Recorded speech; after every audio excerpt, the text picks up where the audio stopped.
What happens when a single act of kindness costs you everything? For Bella Rossi, a waitress struggling to survive, that moment came at 3 a.m. on a Tuesday. The man she helped wasn't just another drunk. He was Dante Castello, the city's most feared and powerful mafia boss. She thought she was just getting him home safe. She was wrong. She thought she'd be fired for her trouble. She was wrong about that, too. 1 week later, she didn't just get a tip, she got the entire hotel. But this gift wasn't a reward. It was a cage. The Grand Imperia Hotel was a monument to old-world money, a glittering palace of marble, brass, and cut crystal chandeliers that reflected the lights of Trinity Park. For Isabella Bella Rossi, it was just a job. A grueling, thankless job where she wore down the soles of her $20 shoes, walking miles of plush carpet, balancing trays of champagne and half-eaten steaks for people who never made eye contact. Her shift had technically ended an hour ago, but a private party in the Viceroy Lounge had run late, and her manager, Mr. Reynolds, was a weasel of a man who preyed on the desperation of his staff. "Just clear the last 2 tables, Rossi," he'd sneered, his eyes lingering on her black uniform a second too long. "And try to smile. You look like your dog just died." Bella had no dog. She had a tiny apartment with bad plumbing and a younger brother, Leo, whose community college tuition was due. So, she smiled. It was a tight, brittle thing that made her jaw ache. She was clearing the last of the champagne flutes when the man stumbled through the lounge's oak doors. He was a disruption, a flaw in the Imperia's perfect facade. The lounge was empty, save for her, the busboy vacuuming in the corner, and Reynolds counting receipts at the bar. The man didn't seem to notice them. He was tall, dressed in what was clearly an outrageously expensive Brioni suit, but it was rumpled, the jacket hanging open, the silk tie pulled loose. He wasn't just drunk, he was wrong. He moved with a disjointed grace, like a panther with a broken leg, and collapsed into the booth she had just finished wiping down. "Table 4. Reynolds hissed from the bar. "Rossi, get him out, we're closed. Call security." Bella picked up her silver tray, her feet throbbing. She just wanted to go home. She approached the man, her "Sir, we're closed" speech ready on her lips. Then she got closer. His head was down, his dark hair falling over his forehead. A Patek Philippe watch, worth more than her annual salary, was loose on his wrist. But it was the coppery smell beneath the heavy scent of expensive whiskey, Macallan 25, she guessed, that made her pause. "Sir?" she said softly. He looked up. His eyes were the most intense grey she had ever seen, but they were unfocused, clouded with pain and alcohol. There was a fresh, shallow cut on his temple, leaking a slow trickle of blood into his hairline. "Get out!" Reynolds snapped, marching over. "Sir, you need to leave, now, or I'll have you removed." The man blinked, trying to focus on Reynolds. He made a sound, a low growl of frustration. Bella saw it then. Tucked into his waistband, visible where his jacket had fallen open, was the dull black grip of a handgun. Her blood turned to ice. This wasn't a drunk businessman.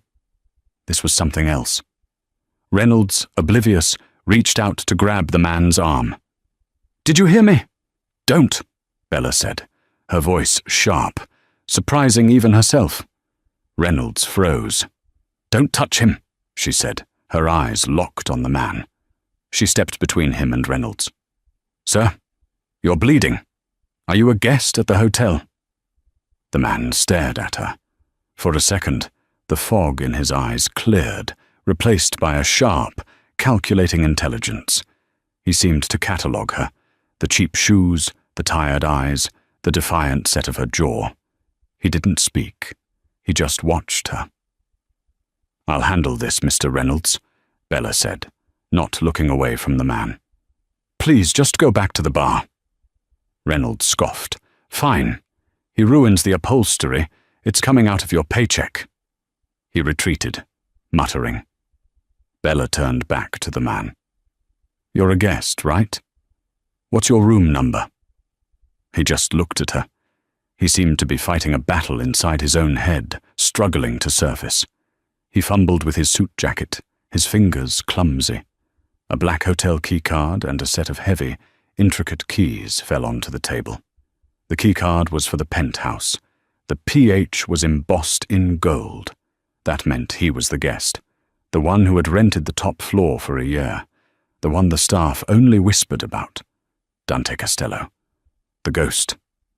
The man who supposedly owned half the city's shipping, half its nightclubs, and all of its shadows, and he was bleeding in her station. "Okay," Bella whispered, mostly to herself. "Okay." Penthouse. She looked at the private elevator at the far end of the lounge, the one that required a special key. He had the key.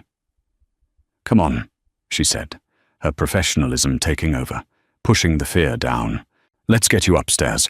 You can't stay here." She slid her shoulder under his arm. He was heavy, all dense muscle, and smelled of whiskey, winter air, and that faint, sharp tang of blood. He let her take his weight, his feet dragging. "Reynolds," she called out. "I'm taking him to the elevator." Reynolds just glared. "Your funeral, Rossi." She half dragged, half walked him the 30 yards to the brass-plated elevator. He was mumbling now, incoherent words. Something about betrayal and the Irishman. She used his hand, the one with the key card, to swipe the panel. The doors slid open with a quiet, expensive shush. She guided him inside. The doors closed, encasing them in the small, wood-paneled box. The man sagged against the wall, his eyes closing. He looked younger than she'd thought, maybe early 30s, and dangerously, tragically exhausted. "You're almost there," she said, her voice sounding strange in the silence. His eyes snapped open, and he focused on her. The fog was gone, replaced by that chilling clarity. His voice was a low rasp, like stones grinding together. "Who are you?" "Bella, I work downstairs." He stared at her for the entire ride, a heavy, unblinking gaze that made her want to crawl out of her skin. The elevator dinged softly, opening directly into the penthouse foyer. She had expected opulence. She found a sterile, cold expanse of black marble and glass. It looked like no one lived here. It looked like a tomb. "Where's your bathroom?" she asked. He just grunted, gesturing vaguely down a hall. She guided him into a massive, dark bedroom. He collapsed onto the edge of the king-sized bed and didn't move. He was still breathing, but he was out. Bella stood there, her heart hammering. She should leave, she should run, but the cut on his head was still weeping blood. He could bleed all over the $1,000 pillows. Cursing her own conscience, she found the cavernous bathroom, grabbed a first aid kit from under the sink, a bottle of water, and a white hand towel. She returned to the bedroom. He was exactly as she'd left him. Her hands shaking, she gently pushed his hair back from his temple. She opened an antiseptic wipe, the alcohol smell sharp. "This might sting," she whispered. She dabbed at the cut. It was shallow, just a graze, but it needed cleaning. He didn't flinch, but a low sound vibrated in his chest. As she worked, her waitress-trained eyes scanned the room. There was nothing personal. No photos, no books, just a charging phone on the nightstand. And, on the massive desk across the room, an open laptop. Its screen cast the only light in the room. She finished cleaning the cut, placing a small bandage over it. She set the water bottle and 2 painkillers on the nightstand. Her work was done. She could go. But the laptop drew her gaze. She backed away from the bed, moving slowly. She told herself she was just looking for the door. But she drifted toward the desk, drawn by a morbid, terrified curiosity. She was 10 feet away. 5. She could see the screen clearly. It wasn't a stock portfolio or an email. It was a list, a simple spreadsheet.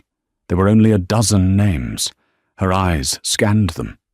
Finian Doyle, Anthony Ricci, Senator Morrison, and then, near the bottom, a name she knew, Arthur Harrison, Mr. Harrison, the owner of the Grand Imperia Hotel, the man who owned her paycheck. Next to his name, in a column highlighted in bright red, was a single word. Terminate. Bella's breath hitched. She clapped a hand over her mouth. This wasn't a business list. This was something else. She heard a rustle of fabric from the bed. She spun around.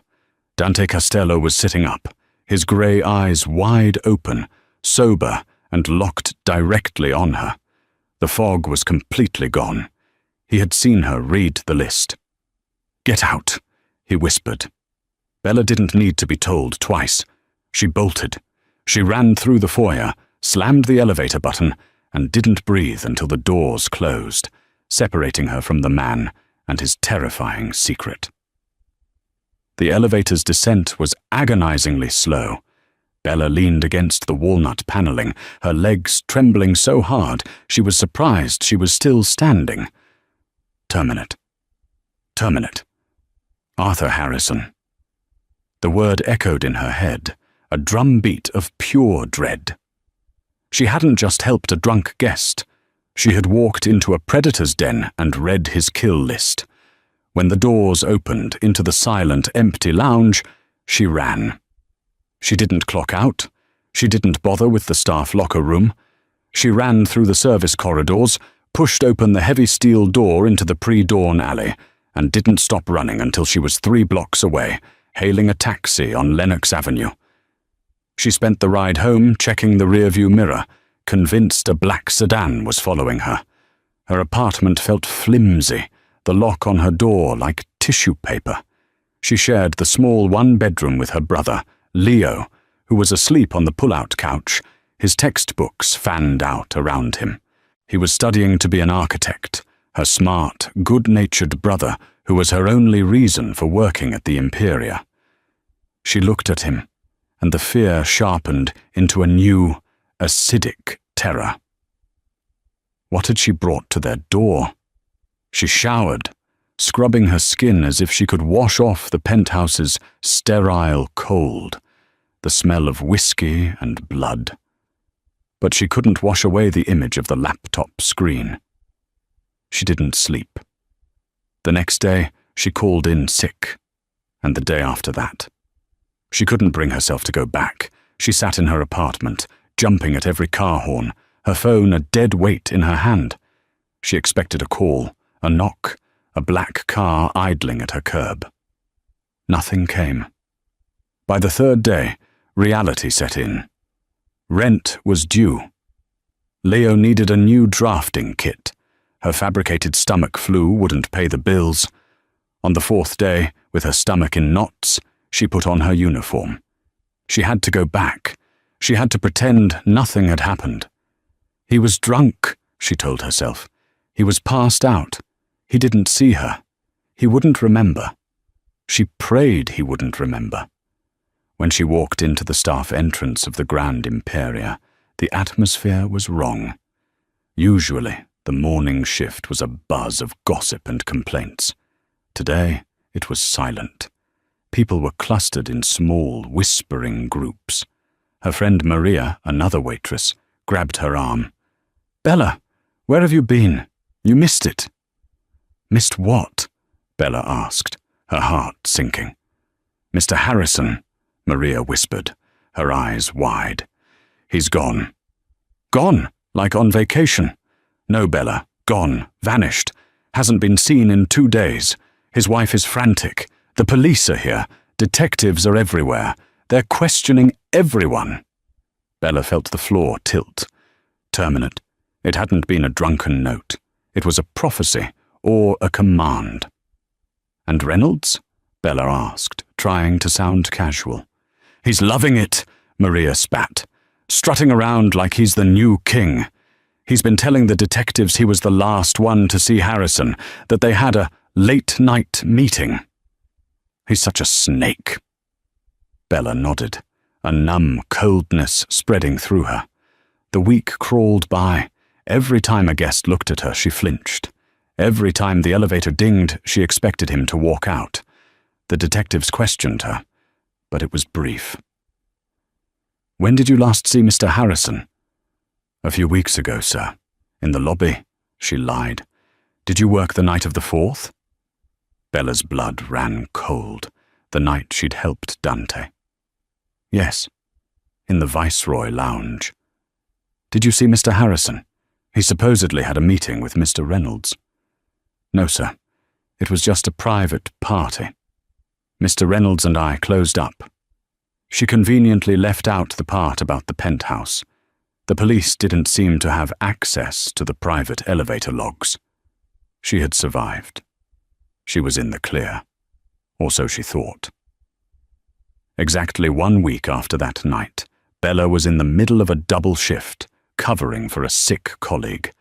The lunch rush had been brutal. Her feet were screaming. She was in the main dining room, polishing silverware at a side station, her mind 1,000,000 miles away, calculating if she could afford both rent and Leo's books. "Ms. Isabella Rossi." The voice was deep, smooth, and cut through the restaurant's clatter like a knife. Bella dropped a fork. It hit the marble floor with a loud clang. She turned. 2 men in immaculate, dark grey suits stood behind her. They were not guests. They were not police. They were built like bank vaults, and their eyes were flat and emotionless. "Yes?" Bella said, her voice a squeak. "Please come with us," the taller one said. It wasn't a request. Maria shot her a terrified look. Bella untied her apron, her hands shaking so violently she could barely manage the knot. The men didn't lead her to the staff area. They led her past the front desk, past the concierge, and straight to the bank of guest elevators. They rode up to the mezzanine level, where the hotel's executive offices were.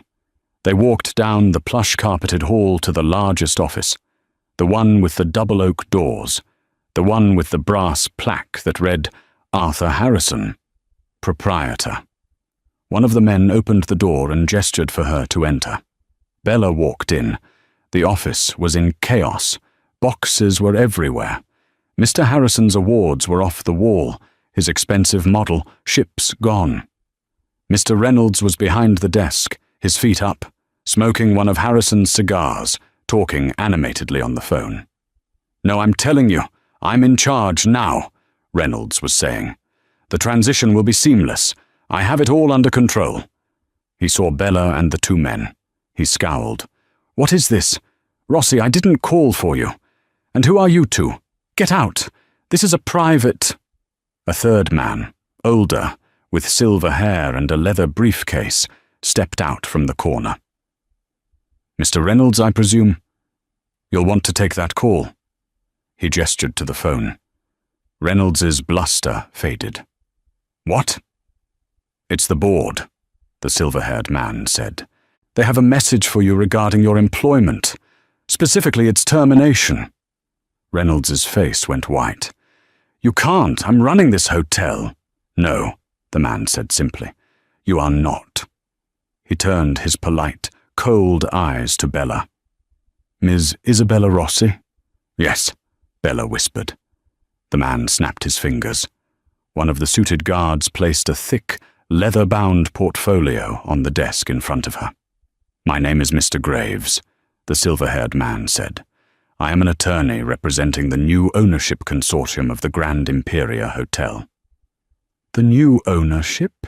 Bella stammered. "Mr. Harrison?" "Mr. Harrison has divested his interests," Graves said smoothly. "As of 9:00 a.m. this morning, the controlling interest of this hotel was transferred." Reynolds, still on the phone, had gone a pasty, greenish color. He hung up, his hand trembling. "They fired me. After 20 years, they just—" "Please vacate the premises, Mr. Reynolds," Graves said, not unkindly. "Security will escort you to collect your personal effects." Reynolds looked at Bella, his eyes filled with a sudden, venomous hatred. "You! What did you do?" Nothing," Bella said. "Get him out," Graves said. The two suited men gently but firmly lifted Reynolds by his elbows and escorted him, sputtering and threatening lawsuits, from the room. The door clicked shut, leaving Bella alone with the lawyer. "I don't understand," Bella said, her entire body shaking. "Why am I here? Am I being fired too?" "Quite the contrary, Miss Rossi." Mr. Graves opened the leather portfolio. He spun it around for her to see. It was a deed, a thick, daunting stack of legal documents. "Mr. Dante Castello, the primary stakeholder of the consortium, is a man who believes deeply in reciprocity," Graves said, his voice precise. "He understands you rendered him a significant personal service 1 week ago. He does not like to remain indebted." He pushed a pen toward her. "The Grand Imperia Hotel is, as of this moment, hemorrhaging money. Mr. Harrison's extracurricular activities have left it on the brink of insolvency. Mr. Costello does not have time to manage a failing hotel." He tapped the signature line. "Congratulations on your promotion, Miss Rossi. You are the new owner." Bella looked at the document. Her name was typed in crisp black ink. Isabella Rossi, proprietor. She looked up, speechless at the lawyer. "Welcome to management," Mr. Graves said with a thin smile. "You start immediately." Bella didn't move. She stared at the signature line, at her own name, at the impossible, terrifying words. Proprietor, owner. "This is a joke," she whispered. The room was spinning. "Mr. Costello does not have a sense of humor, Miss Rossi," Graves said. His tone was not unkind, but it was absolute. "He believes in payment for services rendered. You performed a service. This is your payment." "A service?" I gave him a bandage. "You were discreet," Graves corrected. "You helped him to his room when others," he gestured to the door where Reynolds had disappeared, "would have called the authorities or, worse, the press. Mr. Costello values discretion above all else. He also values loyalty." The unsaid words hung in the air. "And he knows what you saw. This wasn't a reward. This wasn't a lottery win. This was a leash. This was a statement. I know who you are. I know where you live. And now, I own you." "I can't," Bella said, her voice shaking as she backed away from the desk. "I can't own a hotel. I'm a waitress. I don't know anything about this." "You will learn," Graves said simply, "or you will fail. The choice is yours. But the deed is filed. The transfer is legal and binding. You are, whether you like it or not, the new owner of the Grand Imperia." "And if I refuse?" Graves's polite mask tightened. "Refuse what? The building? It is already in your name. You can, of course, attempt to sell it. But you will find the market for a hotel leveraged this heavily, with entanglements, is non-existent. Mr. Harrison found that out."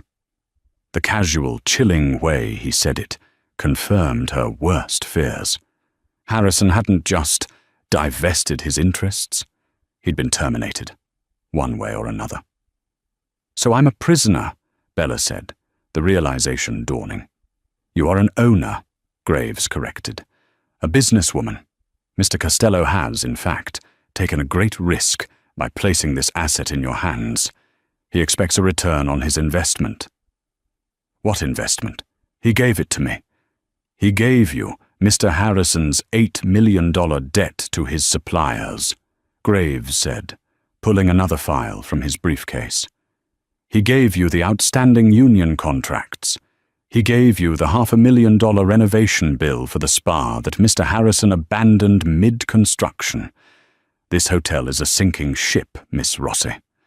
Mr. Costello wants to see if you will learn to swim or if you will drown.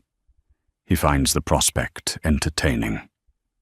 Bella sank into one of Mr. Harrison's, now her, plush leather chairs. She was trapped. If she walked away, she'd be a loose end, a witness, the kind of person who ended up on a list with red letters. If she stayed, she was a puppet, a front for the mob. "What about my brother?" she whispered, the fear for Leo overtaking her own. "Leo, he's a promising architecture student at City College," Graves said, without checking any notes. "He lives with you at 400B, Lenox Avenue, a bright boy. It would be a tragedy if his sister's poor business decisions were to impact his future." The threat was delivered as smoothly as a room service order. Bella's spine turned to steel. The fear didn't vanish, but it crystallized into a cold, hard anger. They would not touch her brother. She picked up the pen. Her hand was perfectly steady. She signed her name, her signature, a sharp, angry slash on the dotted line. "Good," Graves said, nodding. "Now, your first order of business. Mr. Reynolds is gone. You need a new general manager. I don't know anyone. Fortunately, I do." Graves smiled, and it was the smile of a shark. "I will be taking on the role of general manager, effective immediately. My services are provided by Mr. Costello's consortium, so you needn't worry about my salary. I will handle the books. You will handle the face of the hotel." "The puppet," Bella said bitterly. "The proprietor," Graves corrected again. "Now, your staff is in a panic. They've just seen 2 owners vanish and 1 manager frog-marched out in a single week. They need to see their new boss. What will you tell them?" Bella stood up. The cheap, polyester blend uniform suddenly felt like a costume. "I'll tell them the truth, that the hotel is in trouble, but that we're going to fix it, that the era of mismanagement is over." "Bold," Graves said, a flicker of genuine surprise in his eyes. "Very well. Let us begin." He led her out of the office and to the grand staircase overlooking the main lobby. He rang a small silver bell, and the staff, waitresses, bellhops, concierges, her former colleagues, gathered at the bottom. They stared up at her. Bella, in her scuffed shoes and waitress uniform, standing where Mr. Harrison used to give his bombastic Christmas speeches. They looked confused, scared, and, in some cases, amused. "That's Bella Rossi," she heard someone whisper. "What is she doing up there?" Bella gripped the cold brass railing. "Good morning," she said, her voice amplified by the lobby's acoustics. "My name is Bella Rossi. Many of you know me. As of this morning, I am the new owner of the Grand Imperia Hotel." A collective gasp went through the crowd. Maria's jaw dropped. "I know this is sudden," Bella continued, finding a strange strength. "And I know there are rumors. Here is the truth. This hotel has been mismanaged. We are in debt, and things are going to change. Mr. Harrison is no longer involved. Mr. Reynolds has been dismissed." A few scattered, nervous claps at that. "I am not a hotel executive," Bella said, deciding on honesty. "I'm a waitress. I know what it's like to work a double. I know the linen closets are bare, and the kitchen freezers are failing. I know what's broken. And with your help, I'm going to fix it. My door is open. Your jobs are safe, if you are willing to work with me to turn this place around. That is all." She turned and walked back toward the office, ignoring the stunned silence and the frantic burst of whispering that erupted behind her. Mr. Graves was waiting by the door. "An interesting speech, Miss Rossi. My door is open. Very populist. You've given them hope, a dangerous commodity." "They're good people," Bella said, walking past him into her office. "They just had a terrible boss." "Speaking of terrible bosses," a new voice said. Bella froze. Dante Costello was sitting in her chair, behind her desk, casually spinning one of Harrison's antique globes with a single finger. He was sober, perfectly put together in a razor-sharp charcoal suit, and looked as if he'd never seen a drop of alcohol in his life. The cut on his temple was gone, leaving only a faint, pale scar. "Mr. Costello," Graves said, bowing his head slightly. "We were not expecting you." "I like to inspect my new investments," Dante said, his grey eyes fixed on Bella. He stopped the globe. "So, this is the new boss, the waitress. Tell me, Miss Rossi, what's your first order of business? Restocking the linen closets?" Bella met his gaze. The terror was still there, but it was buried deep beneath the cold anger. "No," she said. "My first order of business is firing the hotel's laundry service." Dante raised an eyebrow. "They've been overcharging and under-delivering for 6 months," Bella said, drawing on years of staff room complaints. "Half our sheets have holes. They're owned by a company called Apex Linen. I suspect Mr. Harrison was getting a kickback." Dante looked at Graves. Graves nodded slightly. "She is correct. Apex is one of Harrison's shell companies." Dante turned back to Bella, a slow, dangerous smile spreading across his face. It was the first time she'd seen him smile. It wasn't comforting. "A waitress with an eye for logistics," he mused. "Perhaps this won't be so boring after all. Fire them, Miss Rossi. Fire them all. Let's see what you can build in the ashes." He stood up, buttoning his suit jacket. He walked past her, pausing at the door. "Oh, and Ms. Rossi," he said, turning back. "A word of advice. You're the boss now. Buy yourself some new shoes." He was gone. Bella looked down at her $20 loafers. Then she looked at the phone on her new desk. She picked it up. "Get me a list of every commercial laundry service in this city," she said to the empty room. "And get me the head of housekeeping. Now." The first month was a trial by fire. Bella moved into a modest suite at the hotel, a decision born of necessity. She couldn't protect Leo if she was living with him, and she couldn't run a 24/7 operation from her tiny apartment. She sent him money, more than he'd ever seen, and told him she'd gotten a massive promotion to head of operations. It wasn't entirely a lie. She worked 20 hours a day. She lived on stale croissants and coffee from the room service carts. She learned that Mr. Graves, her general manager, was less a guide and more of a warden. He was impeccably polite, ruthlessly efficient, and his true allegiance was never in doubt. He controlled the hotel's accounts, which, he explained, were all routed through Mr. Costello's financial services. "You are the creative director, Miss Rossi," he explained one evening as they reviewed the disastrous bar receipts. "I am the executor." Bella discovered the gilded cage was more rust than gold. The suppliers Harrison had been using weren't just giving him kickbacks. They were all owned by Dante Costello. The meat, the liquor, the Apex Linen, she had so boldly fired all of it. When she'd tried to hire a new linen service, Graves had gently intervened. "A noble effort, Miss Rossi," he'd said, "but you'll find Citywide Linens, the only other viable vendor, is currently unable to take on new clients. An unfortunate fire at their main warehouse. Apex has graciously agreed to resume services."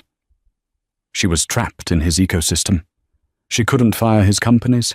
She couldn't hire new ones. All she could do was manage the inside of the hotel. So that's what she did. She started in the kitchens. She'd been a waitress. She knew the staff. She promoted the sous chef, a talented woman named Claire, to head chef, bypassing the lazy, credit-stealing executive chef Harrison had hired. She rewrote the room service menu, focusing on quality over the needlessly complex, and often frozen, dishes they'd been serving. She retrained the front desk. She walked the floors. She talked to the bellhops, the janitorial staff, and the concierges. She learned their names. She learned their problems. Her old friends, like Maria, were distant at first. She was the boss now. But when Bella approved the overtime Maria had been fighting Reynolds for, and when she personally helped housekeeping turn over rooms during a surprise convention booking, the ice began to thaw. They started to see her not as a puppet, but as one of their own, fighting for them. Dante Costello was, as his nickname suggested, a ghost. He never visited. He never called. But she felt his presence everywhere. She felt it in the way Mr. Graves always knew which vendors she was calling. She felt it in the sudden, unexplained health code violations that shut down a rival hotel across the street, and she felt it in the black sedan that was always parked across from the hotel entrance, day and night. One evening, 6 weeks into her new role, she was in the main floor restaurant, her restaurant, reviewing the new wine list with Claire. The hotel was actually turning a small profit. Bookings were up. The changes were working. She was almost happy. Ms. Rossi. She looked up from the wine ledger. A man was standing at her table. He was handsome, with a disarming smile, bright blue eyes, and reddish-blonde hair. He wore an expensive, but softer, tweed suit. He looked completely out of place in Dante's world of dark, sharp edges. "Can I help you?" Bella asked. "Finian Doyle," he said, extending a hand. His accent was a faint, melodic Irish brogue. Let's call it a developer. I'm in town looking at new opportunities, and I have to say, I'm enchanted by what you've done with this place." Bella tensed. Finian Doyle. The name from the laptop. The name Dante had mumbled in his drunken state. Betrayal. The Irishman. She did not take his hand. "Thank you, Mr. Doyle. Are you a guest?" He laughed, a warm, easy sound. "Not yet. I was hoping to speak to the owner. I heard the most fascinating story, that the new proprietor was a Cinderella, plucked from the staff. And here you are."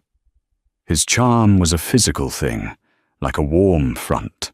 It was the complete opposite of Dante's cold, reptilian stillness. "I'm very busy, Mr. Doyle," Bella said, standing up. "Oh, I'm sure," he said, his smile never wavering. "A place this big with so many complications. It must be a terrible weight on such young shoulders, especially when the hotel's real owner is a man like Dante Costello." Bella's blood ran cold. "I am the owner, Mr. Doyle," she said, her voice shaking slightly. "Of course you are," he said, soothingly. "Just as a man who holds a tiger by the tail is in control. Listen, Miss Rossi Bella. May I call you Bella?" "No." "Bella," he continued as if she hadn't spoken. "I know what you've stepped in, and I'm here to offer you an out. A real one. An out? I want to buy this hotel from you, cash. $10 million. That's $1 million for every finger, as my da used to say." Bella stared at him. $10 million. It was more money than she could comprehend. It was freedom. It was a new life for her and Leo, far away from Dante, from Graves, from this entire city. "Why," she whispered. "Let's just say I enjoy irritating Mr. Costello," Finian said, his blue eyes twinkling. "And taking his newest, shiniest toy would be very irritating indeed. You get to be free. I get to win. Everyone's happy." "I can't," Bella said, her mind racing. This was a trap. It had to be. "Think about it," he said. He slid a business card across the table. It was thick, cream-colored stock. Finian Doyle, Doyle Hospitality Group. "You're not a queen, Bella," he said softly, leaning in. You're a prisoner. I'm offering you the key. Take it." He turned and walked out of the restaurant, leaving Bella staring at the card. $10 million. She was still standing there, the card in her hand, when Mr. Graves appeared at her elbow. "An interesting proposal, Miss Rossi," he said, his voice clipped. "You were listening? Security in the restaurant is excellent. Mr. Doyle is a known competitor of Mr. Costello's." "He's offering to buy the hotel," Bella said, testing the waters. "It would solve all our problems. The debt." "The debt is to Mr. Costello," Graves said. "He does not want a payout. He wants the hotel." "He wants me," Bella said, the bitterness rising. "That I cannot speak to," Graves said, "but I would strongly advise you to dispose of that card. Entertaining Mr. Doyle is treason, and Mr. Costello does not suffer traitors, as Mr. Harrison so recently learned." The threat was bare. Bella looked at the card. The key. She slowly tore it in half, then in quarters, and dropped the pieces into a nearby water glass. Graves nodded, satisfied. A wise choice. Now, about the Q3 projections. But as she turned back to the ledgers, Bella's mind was racing. Finian Doyle thought she was a toy. Dante Costello thought she was a pawn. Mr. Graves thought she was a puppet. They were all about to find out how wrong they were. The encounter with Finian Doyle shifted something in Bella. The fear remained, but it was no longer paralyzing. It was a whetstone, sharpening her resolve. She was a piece in their game, but even a pawn, she reasoned, could cross the board and become a queen. She started to play her own game, right under Mr. Graves's watchful nose. She knew she couldn't break Dante's supply chain. So, she optimized it. If she was forced to buy his overpriced liquor, she would train her bartenders to upsell it, increasing the bar's margins by 30%. If she was stuck with his linen company, she'd implement a new, high-tech inventory system that cut down on loss, staff theft, and waste, saving thousands. She started to use Mr. Graves. She would casually mention her ideas to him, frame them as his own, and let him present them to Dante's consortium. "Mr. Graves," she'd say, "I was thinking about your brilliant idea to renegotiate the convention center's block booking rates." Graves, a man who clearly loved efficiency and order, began to see her as a genuine asset rather than just a figurehead. His reports to Costello, she guessed, became less about the waitress and more about the asset. But Finian Doyle wasn't done. A week after their first meeting, he returned. This time, he didn't come to the restaurant. He booked the hotel's most expensive suite, one level below the penthouse, under a false name. Bella found him waiting for her outside her office. "Tearing up my card, Bella. That wounds me," he said, that easy smile still in place. "You need to leave," Bella said, her eyes darting down the hall toward Graves's office. "You can't be here." "I'm a paying guest," he said, "and I have a new offer. 20 million, and a plane ticket, anywhere in the world. You and your brother. Tonight." Bella's breath hitched. Leo. He knew about Leo. Of course he did.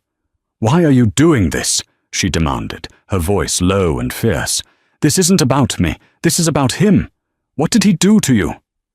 Finian's smile finally faded. His blue eyes went cold, and for a second she saw the man who could go to war with Dante Costello. "He took something from me," Finian said, his voice flat. "Something irreplaceable. In Dublin. Years ago. He builds. I take. He takes. I take. It's the only language we have left. And you, my dear, are the most public, most insulting thing he's built in a long time. I'm not a thing, aren't you? You're a message. He's telling the whole city that he can pick a girl up off the floor and make her a proprietor. That he's a kingmaker. It's arrogant. And it's a weakness. His weakness. You are his weakness. I'm not his anything, Bella spat. Then prove it. Sell me the hotel, cripple him, disappear. You have 24 hours, Bella. After that, my offer goes down, and my methods, they get less charming. He turned and walked away, whistling a cheerful, discordant tune. Bella went into her office and locked the door. She was shaking. You are his weakness. Was she? Dante hadn't spoken to her since that first day. He was a phantom, a ghost who pulled her strings through graves. That night, she couldn't sleep. She paced her suite, the $20 million offer burning in her mind. Freedom. She could take Leo to Italy, to the places their grandparents were from. He could study architecture in Rome. They could be safe. All she had to do was betray the man who had terminated her last boss and who knew exactly where her brother slept. If she took Finian's offer, Dante would hunt her. If she refused it, Finian would see her as an enemy, and he was clearly just as dangerous. She was caught between two monsters. There was a knock on her door. It was 2 a.m. She froze. "Ms. Rossi," a voice said. Not Graves, not Finian. She opened the door. One of Dante's faceless, suited guards stood there. "Mr. Costello wishes to see you." Now. Her heart hammered against her ribs. This was it. He knew.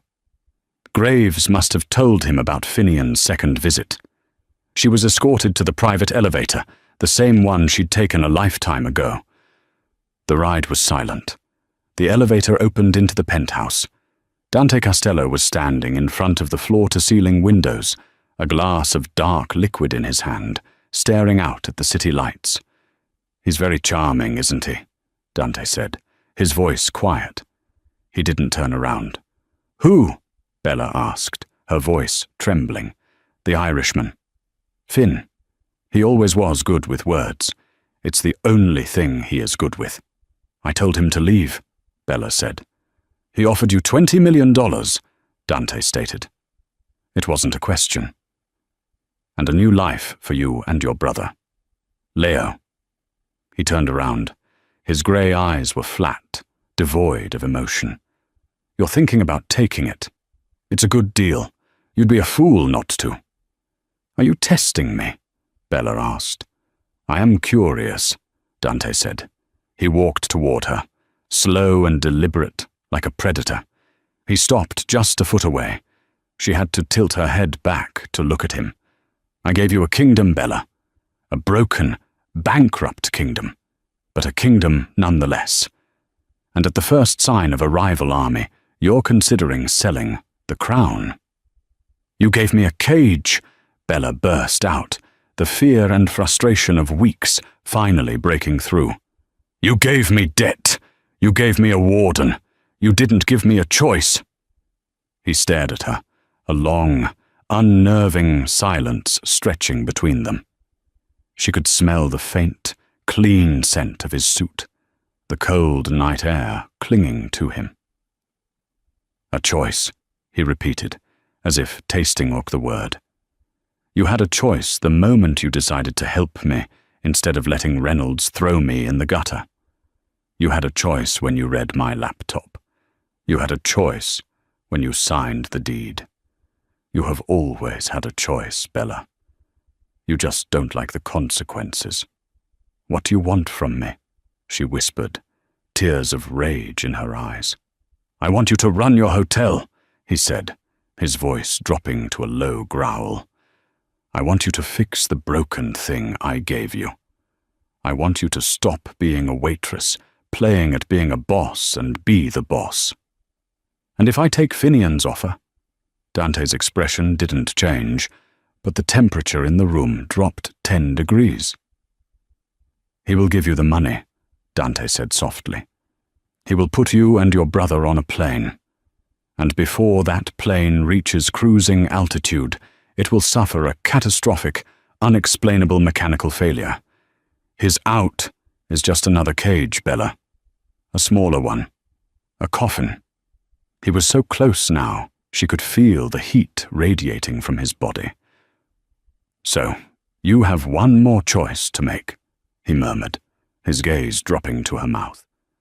"You can fail me, or you can fail him. But you can't serve two masters."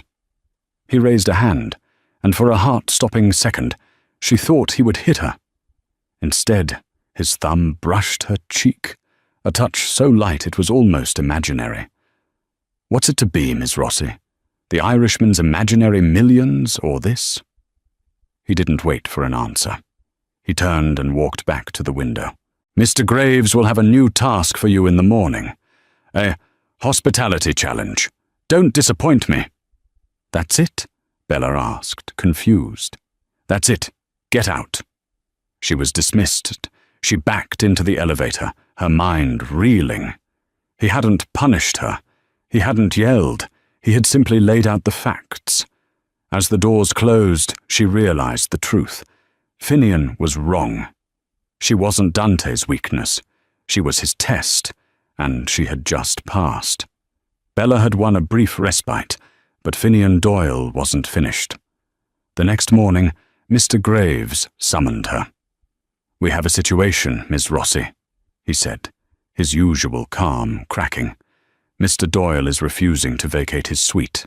He's claiming unsatisfactory services and has moved in 2 bodyguards. He is, in effect, squatting." Bella's first instinct was simple. "Call the police." "And tell them what?" Graves countered. "This is a civil matter, but it's also a declaration.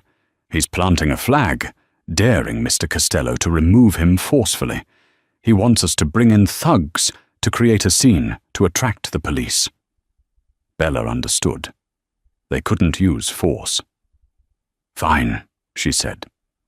"If he's a guest claiming unsatisfactory service, we'll give him satisfactory service." She began a campaign of 5-star psychological warfare. She sent complimentary champagne to his room, followed immediately by emergency plumbing repairs in the adjacent suite, which involved loud, continuous hammering. When Doyle complained, Bella personally answered, her voice dripping with artificial sympathy. "My deepest apologies. We have a burst pipe. Can I send you a complimentary massage voucher for your trouble?" An hour later, the hammering stopped, replaced by a system-wide test of the fire alarms. She had his room service orders accidentally lost and had housekeeping mistakenly. Try to enter his room for turn-down service every 30 minutes. By 6 p.m., a furious Finian Doyle stormed the lobby, roaring, "This is harassment, Miss Rossi." Bella faced him, the picture of professional concern. "Mr. Doyle, I am so sorry. It seems we've had a series of unfortunate accidents. Since you are so dissatisfied, I have taken the liberty of voiding your bill. You are, of course, free to leave. Immediately." Checkmate. He couldn't stay without paying, and he couldn't fight her polite, public generosity. Defeated and humiliated, he and his men left. Bella, feeling a rush of victory, stepped outside for air. A black car glided to the curb. Dante Costello was inside. "Get in." They drove in silence to the dark, industrial wharf district. "That was amusing," Dante said. "Hammers. Very rustic. You embarrassed him. He'll become sloppy." He stopped the car at the end of a dark pier. "Finian is a problem," Dante said. "He thinks I took something from him." He handed Bella a folder. Inside was a death certificate for Finian's brother. "Finian thinks I had his brother killed." The truth? His brother was an Interpol informant. They faked his death, and he's living in Australia. Finian's entire vendetta is based on a lie. "Why are you showing me this?"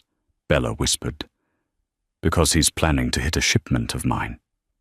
Right here." "Tomorrow night," Dante said. "He's going to try and intercept it. When he does, the police, tipped off by an anonymous source, will be waiting. The shipment isn't valuable goods. It's counterfeit pharmaceuticals. He'll go to prison for 25 years. You're setting him up. I'm ending a hospitality challenge, Dante corrected. But he needs a final push. He needs reassurance from a source he thinks is compromised. The trap snapped shut in Bella's mind. Me. You want me to be the source? You want me to betray you? He already thinks you're terrified, Dante said. You'll tell him you've changed your mind, trade him this information for his 20 million and safe passage. He'll be in a cell for the rest of his life. You will be free of him. And I'll have proven my loyalty to you, Bella said, the words like ash. This is the last move, Bella. Checkmate. Are you in? She looked at the dark water, thought of Leo, and gave the only answer she could. Yes. The plan was set in motion. Bella, using a burner phone, called Finian, her voice trembling with manufactured fear. She betrayed Dante, offering him the shipment details in exchange for escape. Finian, blinded by pride, bought it completely, telling her to meet him at a private airfield at midnight. But Dante never intended for her to go. The next night, Graves drove her to a high-rise apartment overlooking the wharf, where Dante waited with binoculars. They watched as the night exploded with sirens. The FBI, tipped off by Dante, swarmed Pier 12 and arrested Finian's men, seizing the counterfeit shipment. "But where is Finian?" Bella whispered. "He's at the airfield, waiting for you," Dante said, his voice cold. "But my men got there first." Bella realized the terrifying truth. Dante had set 2 traps, one for the police and one for himself. "You're a monster," she breathed. "Yes," he said. "But I am your monster, and you my queen." Back at the hotel, he pulled her into a brutal, possessive kiss. It wasn't love. It was a brand. "You're not a waitress anymore, Bella," he said. "You're mine." She walked into her lobby, the owner of a kingdom, and the property of its true king. Bella got her kingdom, but it came at the cost of her soul. She's no longer a waitress, but is she an owner, or just a more valuable possession? She defeated one monster, only to find herself in the arms of another. The game of power, loyalty, and betrayal is far from over in the Grand Imperia Hotel. What do you think Bella should do next? Try to escape? Or learn to play the game better than the man who taught her? Let us know your theories in the comments below. This was a dark, twisting story, and if you loved the drama, please show your support. Don't forget to like this video and share it with a friend who loves a good story. And if you haven't already, please subscribe to the channel and hit the notification bell. We post new dramatic stories every single week, and you won't want to miss what happens next. Thank you for listening.